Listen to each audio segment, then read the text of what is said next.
T minus 1 minute.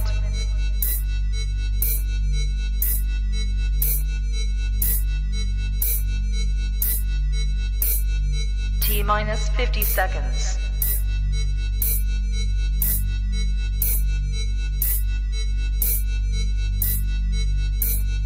T minus 40 seconds.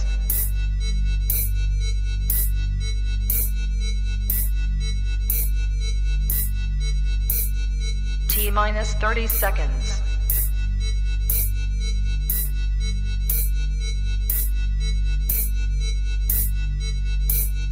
T minus 20 seconds.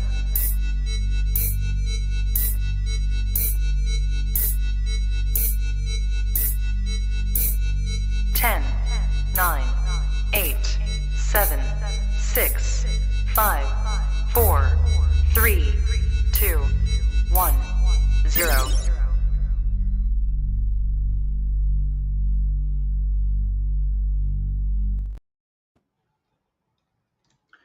Good evening, Booney believers, ladies and gentlemen, and boys and girls of all ages. It is November 26, 2023. As we've seen the title many times this afternoon, and especially when I put this show already and scheduled, JB speaks one-on-one with the great Rod Pedersen. Ladies and gentlemen, he's in Florida. Rod Pedersen, good evening, sir. How you doing, Booney boy? How are you, brother? Good. Where'd you get the shirt? Where I got this shirt, I got it from the mall, Tip Top. No. Yeah. Tip Top doesn't sell shirts like that, but nice try. My buddy works there. He's the general manager, the assistant general manager, and I got this for $15.99. That I believe. I have no problem believing that. Yeah. Anyways, let's get down to business. And my first question is, what do the Edmonton Oilers do next after starting their season 6, 12-1? Well, Joe, what's left to do? They demoted Jack Campbell. They fired the coach. What is left to do? I think, frankly, they pulled the trigger a little too soon on Jay Woodcroft. I mean, we're not even, what'd you say the record is? 6-11-2? 6-12-1. Pardon me? 6-12-1. 19 games. So they're not even at 20 games yet. And so they fired Jay Woodcroft at like the 15-game mark. So I think what should they do? They should settle down. I think it's interesting that you brought me on for an interview and you obviously have your questions ready, but I'd be interested in just having a discussion on it. Like, what do you think they should do? They've done enough and they're supposed to be good enough. So let's just go play hockey. As I look at Edmonton before the season started, I had them one of my favorites to go to the Stanley Cup final this year. I really did.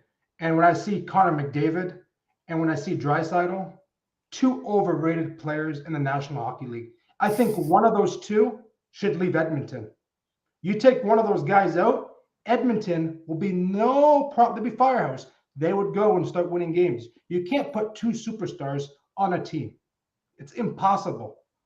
It's impossible. Can you put Alexander Ovechkin and can you put Sidney Crosby on the same team? You think they'll do well?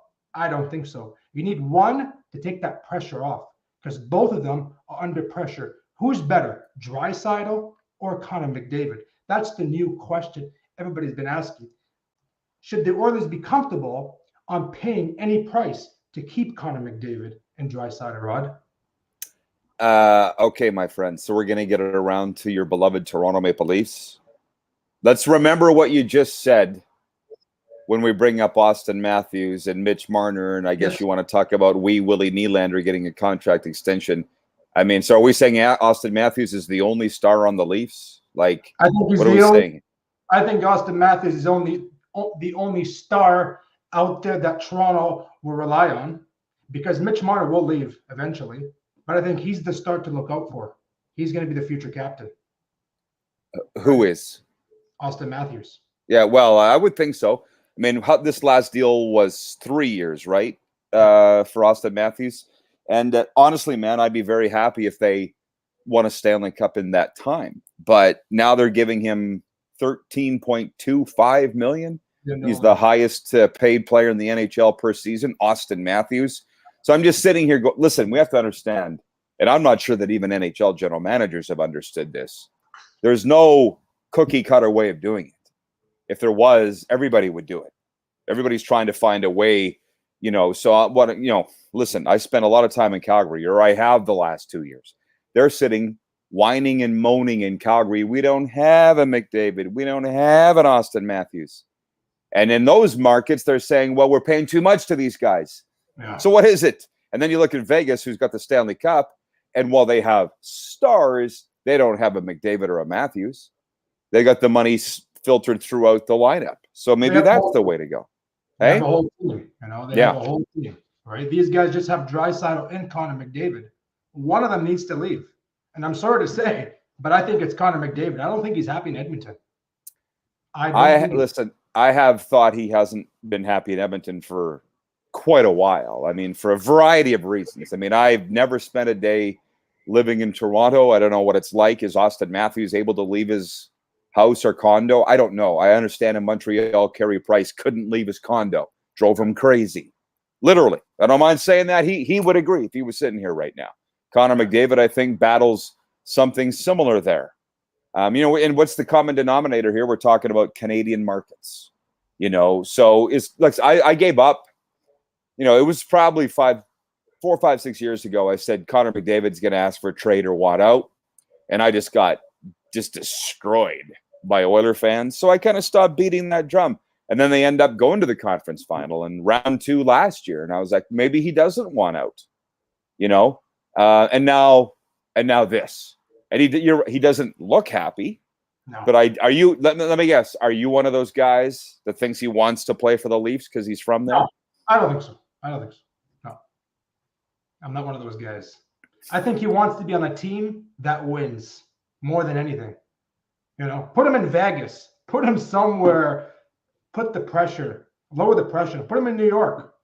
Somewhere where the market isn't crazy. You put him in Montreal, he wouldn't do well. You put him in Vegas, you put him in Florida, lights out. I think he'll do better than Edmonton. I'm glad that you brought up Florida because look at what's happening with Matthew Tkachuk, biggest star the franchise here has ever had. Wonderful timing for me to come down here and be able to cover the Panthers and be around this team and it's a great story what Matthew Tkachuk's done. MVP of the All-Star game last year, which was here. Yeah. Taking his team to the Stanley Cup final. I just think Connor McDavid needs to be somewhere that he would be a little more anonymous, which is interesting, by the way, because speaking of Connors, I'm a really big fan of Connor Bedard. And in Chicago, I'm hearing that he can't go anywhere in Chicago. That's from my Chicago friends. Yeah. And I think that's interesting. It's a Bears town, a Cubs town, a Bulls town in the 90s. If you're old enough, Joe, I'm not sure. That beard makes you look older. I'm only 23, but I watched some highlights over the years. Right. So Connor Bedard owns that town. So what are you, Italian or Greek? What are you? Actually, Lebanese Syrian, actually. Yeah. Is that right? I am. I just came back from Syria about a month and a half ago. That's really cool. Yeah, I was over there and had a great time. Saw my wife, saw my family, had a great time. It's a nice. You ever want to go somewhere, go to Syria, Damascus. The food down there is tremendous. Really, really nice. Good. I'll take your word for it. Yeah. If you want to go down there, let me know. I'll hook you up with some great people down there. Sure. Listen, the Leafs, I don't know what can they do to keep William Nylander. Give up some players because this guy's going to ask for at least $12 million plus. What are your thoughts on William Nylander having a tremendous year this season with Toronto? Well, sometimes I think, Joe, that you guys that cover the Leafs can't see the forest for the trees. Why do you think he's having such a great season? Because his contract's up. Because it's his final year on the contract. That's why. Hello. So, he's fun to watch. But I'm going to tell you something. We all hear about the core four. And I sometimes wonder, who the hell are they? Tavares, Marner, Matthews, Nylander? Nylander, yeah. Right. I know who they are. I'm just joking. Morgan Riley should be right there. like he's like 4B, you know. And of all those guys, the guy I'd be willing to allow to walk is Willie Nylander. I know I saw the overtime goal against Minnesota over in Sweden. I know that he's an unbelievably skilled player. Do I think he's worth it, or whatever your question was? No, because they haven't won anything with him. And that's just my opinion. If you need to seriously sit down, sharpen the pencil, and figure out who we're going to give what to, and you're already giving Marner 11.5, no, I wouldn't do it. And Marner's been worse, but at least, you know, if you want to keep one skilled guy and he's from there, keep Marner. But I wouldn't. You look shocked. I would get rid of Mitch Marner to keep Willie Nylander. But they're not going to. Yeah, that's not going to happen. As a manager, I would, you know, in a heartbeat, because Marner's you can't rely on him. You can't rely on Marner. Can you rely on Nylander? Can you rely on Nylander? Yeah, you can, because he's at least doing something. He's at least doing something. You have a statement on May 16, 2023, and this just got my attention. A lot of people ask me, why would Rod say this? This is no disrespect to current NHL broadcasters, or NFL broadcasters. I don't have the sound on when I watch the games. I turn the sound down. What do you mean by that? Wait a minute. Are you exaggerating that people asked you why I would say that? And how did you find that? How did you find me to begin with, Joe? That's what I really want to know. I found you from producer Clark Monroe on TikTok. I started following him. Then I see Clark Monroe connected to this RP show. What's this RP show? So I went on this RP show, met Rod Pedersen. I said, I love this guy. Your energy, you say it how it is, you have no filter, and that's what I love. So from Clark Monroe to Rod Pedersen. I'm glad we made that connection. Thank you for that. And number two, you're exaggerating that anybody would ask why I would say that. You're making that up. No, you did. Okay, I know I said it. You're exaggerating that anybody would care besides yourself. Am I right? A lot of people that asked me, so I said, you know what? Let me write that down and ask Rod. Why would he say such a thing like that? I can't believe it. It's not new, and to be honest, in a lot of ways, I don't consciously do it. As far back as Paul Romanek, when he was calling games, if you remember, I'm not sure. Again, you're not that old, but I did have the sound up, and I remember my wife at the time saying, "What did he just say?" I'm like, I don't know. I wasn't listening. So my point is, when I watch the games, especially hockey, to a certain degree, football, I just zone right in on what's going on the ice. And now I find, here at home, we've got a sound bar, like a sound system. And a lot of times I forget to turn it on because I'm just sitting there watching the game. And I had a guy in Calgary by the name of Colin Pedersen, who's from Rexdale, Ontario. Do you know where that is, Joe? Yeah, okay. So he played for the Leafs. He played for the Flames and he played for the Sabres. And I was telling him that. Actually, I think he brought it up on my show. He goes, I don't listen to the sound during the games. He goes, I can see what's going on. I don't need to be told. And I'm like, yes, that's it. That's it. I can see what's going on. So I don't need to be told by an analyst or a play-by-play guy what's going on. And that's why I said it. Is that fair?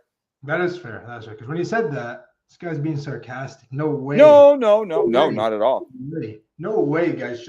I can't watch hockey without the commentary. I have to listen to the commentary. Like Joe Bolin, he's my favorite of all time. I've interviewed him about 3 years ago. Joe's not bad. He's an okay guy.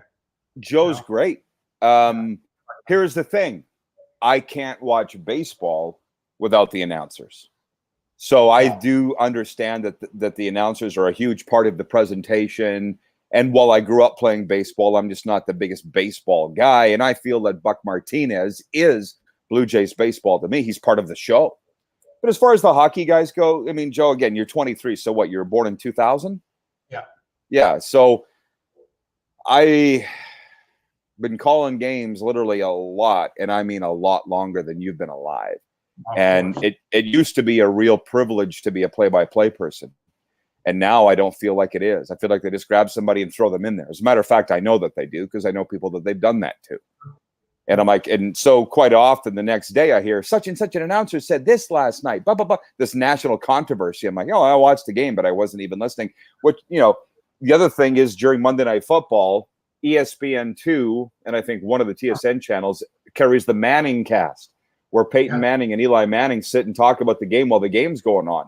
I watched that for 5 seconds, and I couldn't because I'm like, the game's on this screen, and I'm supposed to pay attention to what you two are doing. No, I want to watch the game. Yeah, they're terrible at what they do, and it's not good. They're speaking over the game. I want to hear the announcers. Okay, talk when it's commercial.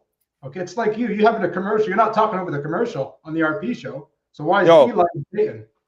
But the point is, when I say I've been doing this longer than you've been alive, and I don't say that to be arrogant or brag about it. It's just I've changed, I've evolved in that we've come, I can appreciate that there are people that like the Manning cast. Yeah. You know what I mean? I can't dispute the fact that there's 17,000 people watching Steve Dangle during a Leafs game. But I also, come from my dad was a scout in the NHL for 26 years.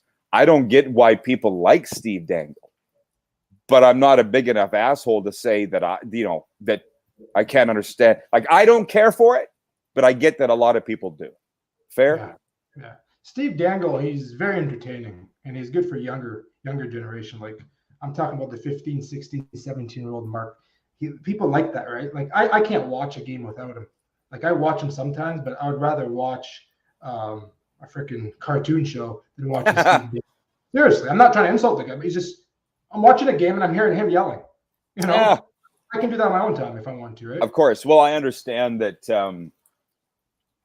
there are people that say I'm not for them. I used to get offended, and then I realized I'm not going to appeal to everybody. I get it. As a matter of fact, it's probably about 50-50. You mentioned, what did you say earlier, that I'm controversial or something? I don't know what you said. You were right, but Don Cherry, half the people loved him, half the people hated him. We would all want to aspire to have the broadcast career of Don Cherry. Oh, of course. And half the country hated him. So, and he didn't care. I don't think half of the country hated him. I think half of the country hated what he said. But personally, I think people liked him overall. Like when he brought up the term of "you people," that's when people started going nuts. Like, how do you feel about it? How do I feel about it?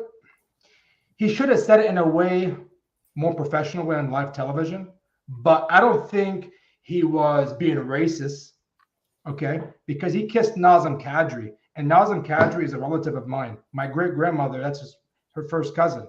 So the guy's not trying to hate on a religion or a culture. He's just putting it out there, hey, people are not wearing poppies, and we should have more people wearing this poppy and representing this day. You know what I mean? That's just how I was upset, actually, when he left, and Ron McLean kind of threw him under the bus. Well, that's an argument. That's another thing that I just let go. Let me just say this. If you were in Ron McLean's shoes in that situation, what would you have done? I'd put him in the spot now. I would have went to Don. I would have went to Don at the end of the show, and I would have said, Don, why did you say what you said? And we both should come on television, apologize, not just one. Because they gave him a chance to come on television. At the end, he left. I know. Yeah, you're very familiar with the story. The thing is, I know both Don Cherry and Ron McLean have been on my show. I can't say I know Don other than I've interviewed him. I don't know him. I know Ron McLean. And I feel bad for Ron because all these people across the country have very passionate opinions on Ron McLean.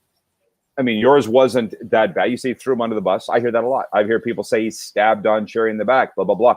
I look at it this way, and I've lived this in a way.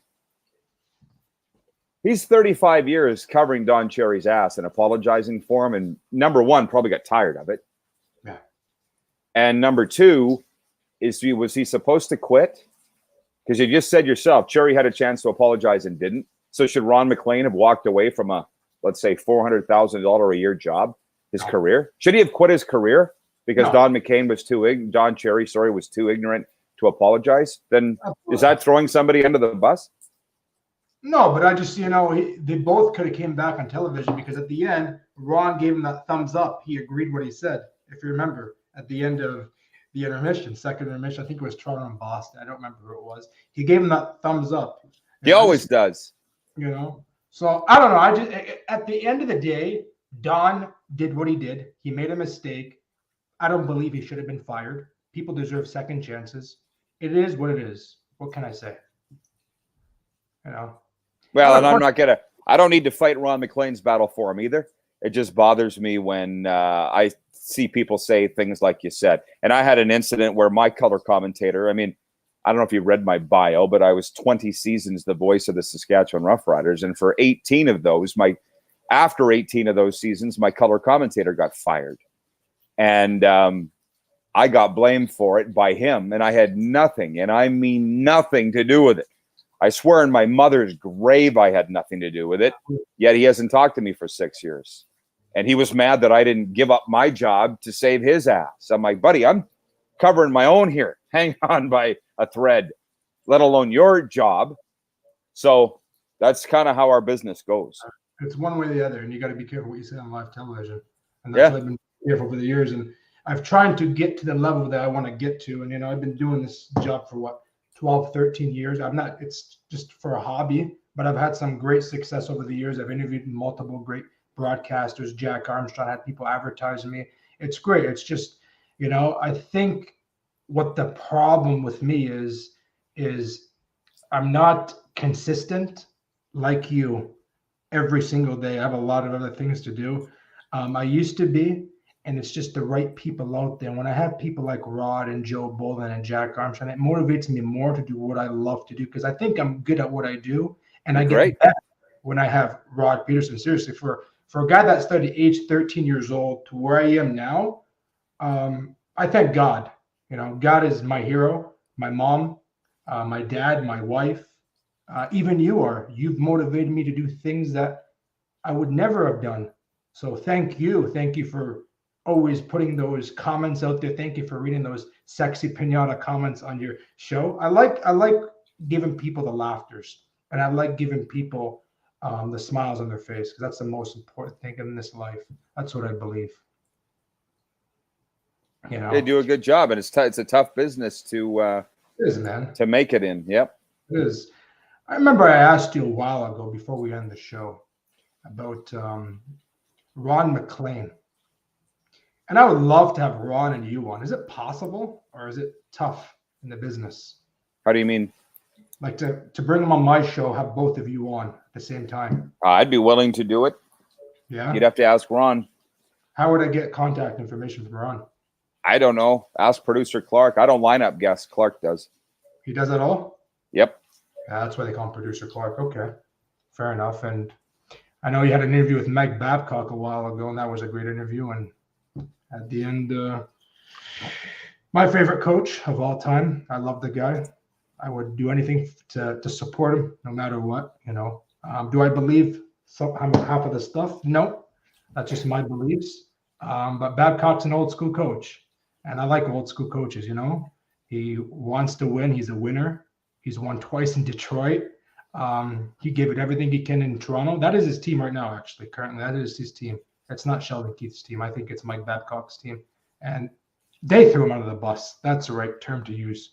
They threw him under the bus. So that's all I have to say, Rod, on that comment. I didn't ask. No, I know you didn't. That's why I finished with that comment.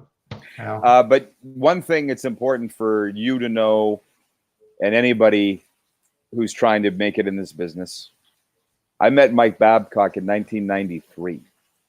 I was the 20-year-old voice of the Prince Albert Raiders hockey team, the youngest voice in the history of the Western Hockey League. I made a decision to make a career out of broadcasting. It was never a sideline nor a hobby. I plunged in head first, both feet first, and remained friends with Mike. He was the head coach of the Spokane Chiefs, and I was the voice of the Prince Albert Raiders. Yeah. 30 years it took. And my show was the first that he went on after being fired by the Leafs, a year and a half or 2 years after being fired by the Leafs. You can go back and look it up. Jermaine Franklin on SportsCenter played a clip from my show and said the first interview Mike Babcock's done since being fired by the Maple Leafs was the Rod Pedersen show. And here's what he had to say. Boom. And it was like a long clip. So my point is, you got to commit. I did a long time ago. Yeah. It's all about commitment. That's what it is. All right. And you got to keep committing to something that you love. Anything is possible. You can be a pilot. You can be a firefighter. You can be a policeman. You can be a broadcaster. You can be a clean man. Doesn't matter what it is. As long as you commit and keep doing what you're doing, eventually you will get to that level. That's what I believe in. All right. I've witnessed it. I've seen it with my own eyes, right? As a 23-year-old. Yeah, I've committed my whole life to it. Yeah. And you're doing a great job. And I wish that you're actually on television, live television. We are on Game Plus television every day. What channel is that? What's your cable carrier? I'm Rogers. You'd have to look it up. Rogers, maybe 924. Game Plus television every day, noon to 2 Eastern. Game Plus television. Rogers carries it, and Cogeco. Okay. I'll watch you more often on television because I watch you on YouTube mostly. But look it up. Yeah, I'll look it up and I'll get into that. Rod, seriously, man, it's a pleasure. I appreciate everything you have done. Keep doing what you're doing. I'll have you more often on the show once the studio is all done. We're just right now in this little basement right now with a wall that isn't fully done. And I'll put some hats and jerseys. Got to get that all, my backdrop and all that. But I wanted to have Rod on the show before I go out for dinner tonight. Nice. What else do you do, Joe?